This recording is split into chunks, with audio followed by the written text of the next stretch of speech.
ਕੁਝ ਯਾਤਰੀ ਇੱਥੇ ਆਏ ਹੋਏ ਆ ਜਿਹੜੇ USA ਤੋਂ ਜੱਥਾ ਆਇਆ ਉਹਦੇ ਵਿੱਚ ਸ਼ਰੀਕ ਸੀ।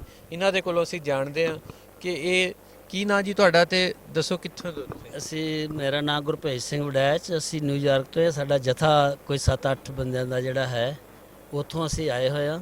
ਔਰ ਸਭ ਤੋਂ ਪਹਿਲਾਂ ਅਸੀਂ ਲਾਹੌਰ ਆ ਕੇ ਉਤਰੇ ਸੀ। ਉਸ ਤੋਂ ਬਾਅਦ ਨਨਕਾਣਾ ਸਾਹਿਬ, ਸੱਚਾ ਸੌਦਾ ਤੇ ਜਿਹੜੇ ਹੋਰ ਲਾਹੌਰ ਦੇ ਵਿੱਚ ਡੇਰਾ ਸਾਹਿਬ, ਗੁਰਦੁਆਰਾ ਸਾਹਿਬ ਔਰ ਕਿਲਾ ਔਰ ਸ਼ਾਹੀ ਜਿਹੜੀ ਮਸਜਿਦ ਹੈ ਉਹਨੂੰ ਵੇਖ ਕੇ ਉਸ ਤੋਂ ਬਾਅਦ ਅੱਜ ਦਾ ਜਿਹੜਾ ਪਵਿੱਤਰ ਦਿਹਾੜਾ ਹੈ ਇੱਥੇ ਬਾਬਾ ਗੁਰੂ ਨਾਨਕ ਦੇਵ ਜੀ ਦੇ ਜਨਮ ਦਿਨ ਤੇ ਉਹਦੇ ਪਵਿੱਤਰ ਸਥਾਨ ਤੇ ਇੱਥੇ ਨਤਮਸਤਕ ਹੋਣਾ ਹੈ ਅਸੀਂ ਪਹੁੰਚੇ ਹਾਂ।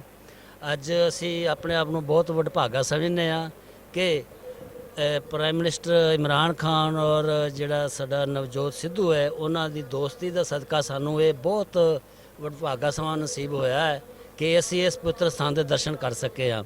ਅਸੀਂ ਚਾਹੁੰਦੇ ਹਾਂ ਕਿ ਸਾਡਾ ਜਿਹੜਾ ਇਹ ਪੰਜਾਬ ਹੈ ਔਰ ਉਹ ਪੰਜਾਬ ਹੈ ਇਹ ਇੱਕ ਹੀ ਹੈ।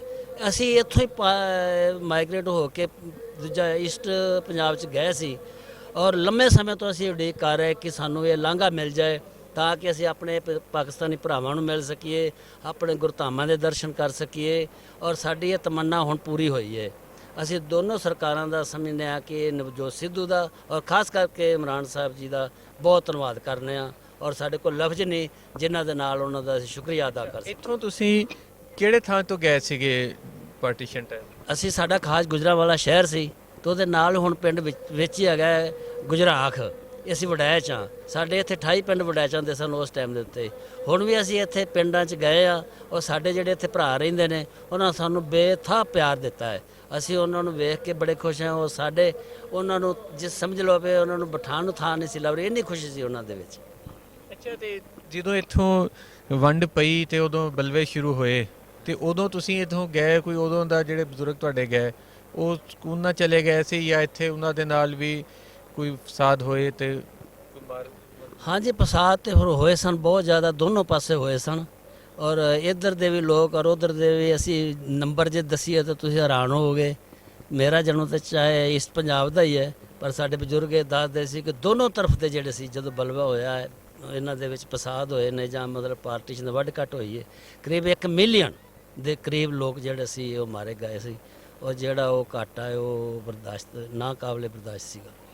ਤੇ ਆਪਣੇ ਖਾਨਦਾਨ ਚੋਂ, ਆਪਣੇ ਬਜ਼ੁਰਗਾਂ ਚੋਂ ਤੇ ਕੋਈ ਇਸ ਤਬਾਹੀ ਦੇ ਵਿੱਚ ਨਹੀਂ ਫਸਿਆ ਤੇ ਸਾਰੇ ਸਹੀ ਸਲਾਮਤ ਪਹੁੰਚ ਗਏ ਸੀ ਉੱਥੇ? ਸਾਡੇ ਪਰਸਨਲੀ ਜਿਹੜਾ ਮੇਰਾ ਪਰਿਵਾਰ ਸੀ ਸਹੀ ਸਲਾਮਤ ਪਹੁੰਚ ਗਿਆ ਸੀ। ਬਾਕੀ ਰਿਸ਼ਤੇਦਾਰਾਂ ਦੇ ਵਿੱਚੋਂ ਤੇ ਹੋਰ ਆਂਢ ਗੁਆਂਢ ਦੇ ਵਿੱਚੋਂ ਕਾਫੀ ਨੁਕਸਾਨ ਹੋਇਆ ਹੈ ਜੀਆਂ ਦਾ ਵੀ ਔਰ ਪ੍ਰਾਪਰਟੀ ਦੀ ਤਾਂ ਗੱਲ ਹੀ ਛੱਡੋ ਤੁਸੀਂ। ਤੇ ਇੱਥੇ ਤੁਹਾਡਾ ਜ਼ਿਮੀਂਦਾਰਾ ਸੀ, ਕਾਰੋਬਾਰ ਸੀ, ਕੀ ਸੀਗਾ ਖਾਨਦਾਨ ਦਾ? ਹਾਂਜੀ, ਸਾਡਾ ਇੱਥੇ ਬੜੇ ਵੱਡੇ ਤਾਦਾਦ ਦੇ ਵਿੱਚ ਬੜੀਆਂ ਲੰਮੀਆਂ ਚੌੜੀਆਂ ਜ਼ਮੀਨਾਂ ਜਾਇਦਾਦਾਂ ਸਨ ਜਿਹੜੀਆਂ ਉੱਧਰ ਜਾ ਕੇ ਸਾਨੂੰ ਬਿਲਕੁਲ ਥੋੜ੍ਹੀਆਂ ਮਿਲੀਆਂ ਨੇ। ਕੱਟ ਵੱਢ ਲਾ ਕੇ ਉਹਨਾਂ ਨੇ ਰਿਜ਼ਰਵ ਆਪਣੀ ਜ਼ਮੀਨ ਗੌਰਮੈਂਟ ਨੇ ਰੱਖ ਲਈ ਤੇ ਸਾਨੂੰ ਉਹ ਚੀਜ਼ ਨਹੀਂ ਮਿਲੀ ਉਹ ਜਿਹੜੀ ਹੈ। ਹਾਂਜੀ, ਬਜ਼ੁਰਗਾਂ 'ਚੋਂ ਹੁਣ ਤੁਹਾਡੇ ਕੋਈ ਹੈਗੇ ਆ ਜੀ ਹਾਲੇ ਕਿ ਕੋਈ ਆਉਣਾ ਚਾਹੁੰਦੇ ਇੱਥੇ ਆਪਣੇ ਦੇਖਣ ਲਈ ਪਿੰਡ? ਹਾਂਜੀ, ਮੇਰੇ ਫਾਦਰ ਸਾਹਿਬ ਤੇ ਫੌਤ ਹੋ ਗਏ ਨੇ। ਮੇਰੇ ਤਾਇਆ ਜੀ, ਬਜ਼ੁਰਗ ਦਾਦਾ ਜੀ, ਮੇਰੇ ਚਾਚਾ ਜੀ ਅਜੇ ਜਿਉਂਦੇ ਨੇ। ਉਹਨਾਂ ਦੀ 86-87 ਸਾਲ ਉਮਰ ਹੈ। ਉਹ ਵਡੇਰੀ ਉਮਰ ਕਰਕੇ ਸ਼ਾਇਦ ਨਹੀਂ ਆ ਸਕਦੇ, ਇਸ ਕਰਕੇ। ਤੁਸੀਂ ਦੇਖਿਆ ਜੀ, ਜੱਥਾ ਤੇ ਭਾਵੇਂ USA ਤੋਂ ਆਇਆ ਵਾ ਪਰ ਗੱਲ ਉਹਨਾਂ ਦੀ ਉਹੀ ਆ ਕਿ ਇੱਥੋਂ ਹੀ ਉਹ ਗਏ ਸੀ। ਪੰਜਾਬ ਉਹਨਾਂ ਦੀ ਆਪਣੀ ਧਰਤੀ ਆ ਤੇ ਉਹ ਆਪਣਾ ਪਿੰਡ ਵੀ ਦੇਖ ਕੇ ਆਏ ਆ ਔਰ ਇਹ ਉਹਨਾਂ ਲਈ ਬੜੇ ਖੁਸ਼ੀ ਦੀ ਗੱਲ ਹੈ ਕਿਉਂਕਿ ਬਹੁਤ ਸਾਰੇ ਲੋਕ ਐਸੇ ਮਿਲ ਰਹੇ ਸਾਨੂੰ ਜਿਹੜਾ ਹਰ ਬੰਦਾ ਆਪਣੇ ਥਾਂ ਤੇ ਜਾਣਾ ਚਾਹੁੰਦਾ ਵਾ, ਆਪਣੇ ਆਬਾਈ ਥਾਂ ਤੇ ਜਾਣਾ ਚਾਹੁੰਦਾ ਵਾ, ਆਪਣੀ ਜਨਮ ਭੂਮੀ ਤੇ ਜਾਣਾ ਚਾਹੁੰਦਾ ਪਰ ਉਹਨੂੰ ਇੱਥੋਂ ਜਾਣ ਦੀ ਇਜਾਜ਼ਤ ਨਹੀਂ ਮਿਲਦੀ। ਪਰ ਇਹ ਖੁਸ਼ਕਿਸਮਤ ਹੈ ਇਸ ਹਵਾਲੇ ਨਾਲ ਕਿ ਹੋ ਕੇ ਆਏ ਆ, ਦੇਖ ਕੇ ਆਏ ਆ। ਇਹ ਇੱਕ ਲਹਿਦਾ ਗੱਲ ਕਿ ਇਹਨਾਂ ਦੀਆਂ ਜ਼ਮੀਨਾਂ ਜਾਇਦਾਦਾਂ ਇੱਥੇ ਬਹੁਤ ਸੀ, ਉੱਥੇ ਨਹੀਂ ਮਿਲੀਆਂ। ਆਮ ਸ਼ਿਕਾਇਤ ਹੈ ਕਿ ਉੱਥੇ ਜਾ ਕੇ ਉਸ ਹਵਾਲੇ ਨਾਲ ਨਹੀਂ ਮਿਲ ਸਕੀ ਤੇ ਉਹ ਜ਼ਰੂਰ ਯਾਦ ਆਉਂਦੀ ਹੈ ਇਹਨਾਂ ਨੂੰ। ਪਰ ਇਹ ਵੀ ਨਾਲ ਇੱਕ ਮਾਣ ਦੀ ਗੱਲ ਆ, ਖੁਸ਼ੀ ਦੀ ਕਿ ਹੋਇਆ ਆ। ਹਾਂਜੀ, ਜੋ ਪੰਜਾਬੀ ਜ਼ਬਾਨ ਦੀ ਗੱਲ ਹੈ, ਜੋ ਅਸਲੀ ਪੰਜਾਬੀ ਠੇਠ ਪੰਜਾਬੀ ਹੈ, ਜਿਹੜੀ ਲਿਖਣ ਪੜ੍ਹਨ 'ਚ ਪੰਜਾਬੀ ਆਉਂਦੀ ਹੈ, ਉਹ ਅਸਲ 'ਚ ਇਸ ਇਲਾਕੇ ਦੀ ਪੰਜਾਬੀ ਹੈ। ਔਰ ਸਾਨੂੰ ਅਜੇ ਵੀ ਅਸੀਂ ਮਾਂ ਪਿਓ ਤੋਂ ਆਪਣੀ ਮਾਂ ਦੀ ਗੋਦ 'ਚ ਬੈਠ ਕੇ ਸਿੱਖੀ ਹੈ, ਅਸੀਂ ਅਜੇ ਵੀ ਉਹੀ ਬੋਲਦੇ ਹਾਂ। ਉਹ ਸਾਨੂੰ ਦੱਸਦੇ ਸੀ ਕਿ ਬਾਹਰ ਕੋਈ ਬੋਲੀ ਬਦਲ ਜਾਂਦੀ ਹੈ, ਇਹਦੇ ਕੋਈ ਸ਼ੱਕ ਨਹੀਂ, ਥੋੜ੍ਹਾ ਬਹੁਤਾ ਫਰਕ ਪੈ ਜਾਂਦਾ ਹੈ। ਔਰ ਪੰਜਾਬੀ ਜਿਹੜੇ ਨੇ ਵਰਲਡ ਸਾਰੀ ਦੁਨੀਆ 'ਚ ਫੈਲੇ ਹੋਏ ਨੇ।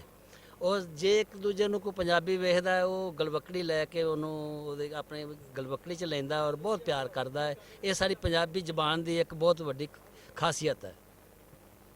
ਅੱਛਾ ਜੀ, ਪੰਜਾਬੀ ਜ਼ਬਾਨ ਜਿਹੜੀ ਹੈ ਦੁਨੀਆ ਦੀ ਵੱਡੀਆਂ ਜ਼ਬਾਨਾਂ 'ਚੋਂ ਇੱਕ ਆ ਬਲਕਿ ਉਰਦੂ ਹਿੰਦੀ ਤੇ ਸ਼ਾਇਦ ਇੱਥੇ ਹੀ ਹੈ ਤੇ ਪੰਜਾਬੀ ਤਾਂ ਪੂਰੀ ਦੁਨੀਆ 'ਚ ਖਿਲ ਰਹੀ ਹੈ। ਹਾਂਜੀ, ਸਾਰੀ ਦੁਨੀਆ ਦੇ ਵਿੱਚ ਕੋਈ ਦੁਨੀਆ ਦਾ ਕੋਈ ਐਸਾ ਕੋਨਾ ਨਹੀਂ ਜਿੱਥੇ ਪੰਜਾਬੀ ਨਾ ਵਸਿਆ ਹੋਵੇ, ਚਾਹੇ ਉਹ ਪਾਕਿਸਤਾਨੀ ਪੰਜਾਬੀ ਹੈ, ਚਾਹੇ ਉਹ ਅਮਰੀਕਨ ਪੰਜਾਬੀ ਹੈ, ਚਾਹੇ ਕਿਸੇ ਹੋਰ ਕੈਨੇਡਾ, ਆਸਟ੍ਰੇਲੀਆ, ਇੰਗਲੈਂਡ ਜਾਂ ਪੰਜਾਬੀ ਸਾਰੀ ਦੁਨੀਆ ਦੇ ਵਿੱਚ ਵਸੇ ਹੋਏ ਨੇ ਔਰ ਉਹਨਾਂ ਨੇ ਆਪਣਾ ਨਾਮ ਕਮਾਇਆ ਹੈ ਔਰ ਉਹਨਾਂ ਨੇ ਇੱਕ ਆਪਣੀ ਵੱਖਰੀ ਪਛਾਣ ਵੀ ਬਣਾਈ ਹੈ, ਇਹਦੇ 'ਚ ਕੋਈ ਦੂਜੀ ਰਾਏ ਨਹੀਂ ਹੈ। ਹਾਂਜੀ, ਤੇ ਉੱਥੇ ਜਾ ਕੇ ਵੀ ਪੰਜਾਬੀਆਂ ਦਾ ਜਿਹੜਾ ਕਲਚਰ ਆ, ਜਿਹੜਾ ਰਹਿਤਲ ਆ, ਜਿਹੜੀ ਬੋਲੀ ਆ, ਉਹ ਵੀ ਬਿਲਕੁਲ ਉਹਨਾਂ ਨੇ ਆਪਣੇ ਕਲਚਰ, ਆਪਣੀ ਜ਼ੁਬਾਨ, ਆਪਣਾ ਧਰਮ, ਆਪਣਾ ਰਿਸ਼ਤੇ ਸਾਰੇ ਇਸੇ ਤਰ੍ਹਾਂ ਕਾਇਮ ਰੱਖੇ ਨੇ, ਉਹ ਸਾਰੇ ਇਸੇ ਤਰ੍ਹਾਂ ਹੀ ਨੇ, ਉਹਦੇ 'ਚ ਕੋਈ ਦੂਜੀ ਰਾਏ ਨਹੀਂ ਹੈ। ਯਾਨੀ ਜਿੱਦਾਂ ਦੂਜੇ ਲੋਕ ਜਾਂਦੇ ਆ ਤੇ ਦੂਜੇ ਏਰੀਆ 'ਚ ਬਦਲ ਜਾਂਦੇ ਆ, ਜਾ ਕੇ ਉਦਾਂ ਦੇ ਹੋ ਜਾਂਦੇ ਆ। ਇਹ ਦੇਖੋ ਥੋੜਾ ਬਹੁਤਾ ਤਾਂ ਫਰਕ ਪੈਂਦਾ, ਜਦੋਂ ਜਨਰੇਸ਼ਨ ਬਦਲਦੀ ਹੈ ਥੋੜਾ ਬਹੁਤਾ ਫਰਕ ਪੈਂਦਾ, ਕੋਈ ਇੰਨਾ ਜ਼ਿਆਦਾ ਨਹੀਂ ਹੈ, ਪਰ ਫਿਰ ਵੀ ਆਪਣੇ ਕਲਚਰ ਦੇ ਨਾਲ ਜੁੜੇ ਨੇ, ਆਪਣੇ ਸੈਰਮਨੀਜ਼, ਆਪਣਾ ਰਹਿਣ ਸਹਿਣ, ਖਾਣ ਪੀਣ ਜਿਹੜਾ ਉਹਨਾਂ ਦਾ ਉਸੇ ਤਰ੍ਹਾਂ ਹੀ ਹੈ।